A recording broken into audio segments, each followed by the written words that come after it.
fait partie du Parti pour la réforme du Vietnam. Merci. Merci. Bonjour à tous, chers amis.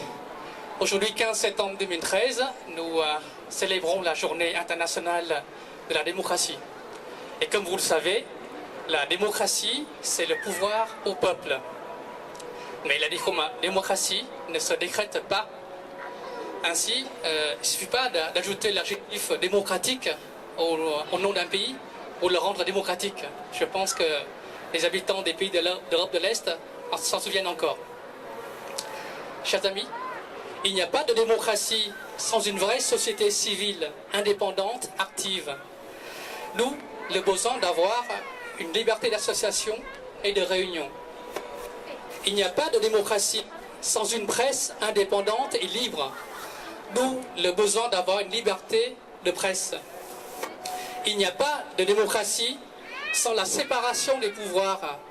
D'où le besoin de dissocier les partis politiques de l'État. Et il n'y a pas de démocratie sans le pluralisme politique. D'où le besoin d'avoir le multipartisme. Et enfin, la dernière condition, mais pas des moindres, il n'y a pas de démocratie sans le respect des droits de l'homme. Une fois qu'on a dit cela, et qu'on regarde dans les pays d'Asie, dont nous sommes tous originaires, comme par exemple la République populaire de Chine, la République populaire démocratique de Corée, ou encore la République socialiste du Vietnam, qu'est-ce qu'on y voit? Eh bien, premièrement, qu'il y a une société civile très limitée, car les associations et les organisations non gouvernementales, ils sont très nombreuses et fortement encadrées par les régimes. Et lorsqu'elles existent, ce sont souvent que des émanations des régimes en place.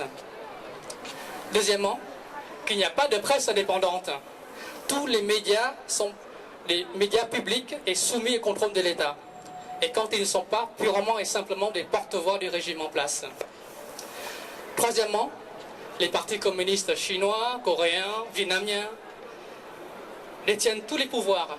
Le pouvoir exécutif, législatif, judiciaire. Dans ces trois pays. Et ils imposent aux citoyens de ces trois pays le fait que le parti et l'État n'en forment qu'une seule entité, ce qui n'est pas vrai. Et quatrièmement, dans ces trois pays, souvent, seul le Parti communiste a le droit d'existence. Les autres partis de l'opposition sont pourchassés sans pitié. Ils ont beau se réclamer des forces progressistes, ces partis communistes n'ont rien de différent avec les régimes monarchiques des anciens temps. Là, le roi est remplacé par le secrétaire général du Parti communiste et la noblesse, l'aristocratie est remplacée par les membres du parti. Et enfin, vous savez tous autant que moi comment les droits de l'homme sont respectés dans ces pays. C'est pas la peine que je m'y attarde davantage. Ainsi, quand on voit toutes ces conditions, on peut se dire que le chemin pour parvenir à une démocratie apaisée est très long.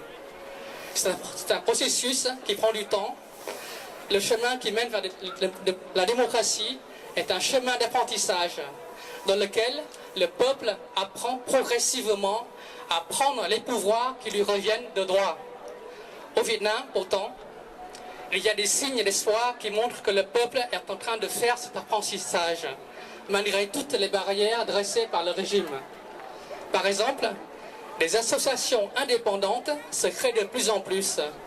Elles passent outre les autorisations administratives et fonctionnent au grand jour et contribuent à former une société civile de plus en plus solide.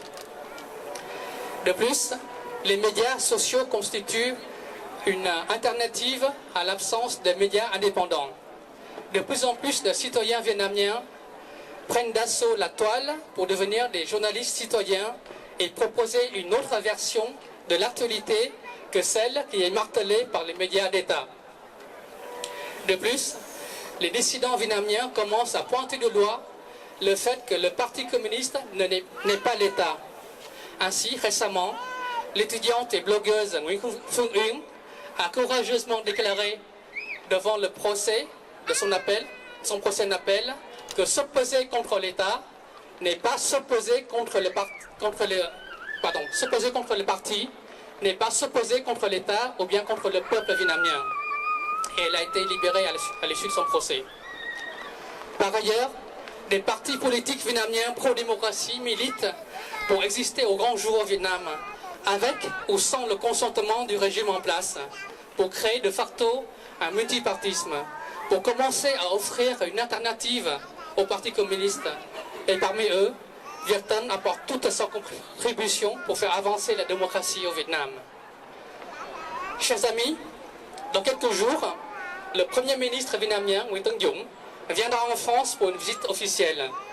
Et j'exhorte à cette occasion le chef du gouvernement français de faire toute pression sur son homologue vietnamien pour faire avancer la démocratie au Vietnam, à commencer par le respect des droits de l'homme et la libération des prisonniers de conscience.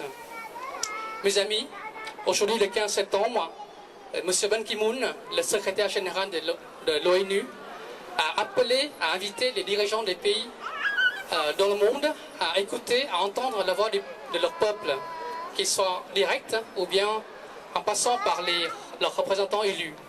Eh bien, j'espère qu'aujourd'hui, les dirigeants laotiens, chinois, vietnamiens entendront ce que nous allons leur dire, à savoir pour commencer, démocratie pour le Laos, Démocratie! Démocratie! démocratie pour le Tibet, Démocratie! Démocratie! Démocratie! démocratie pour le Vietnam. Démocratie! Démocratie! Je vous remercie.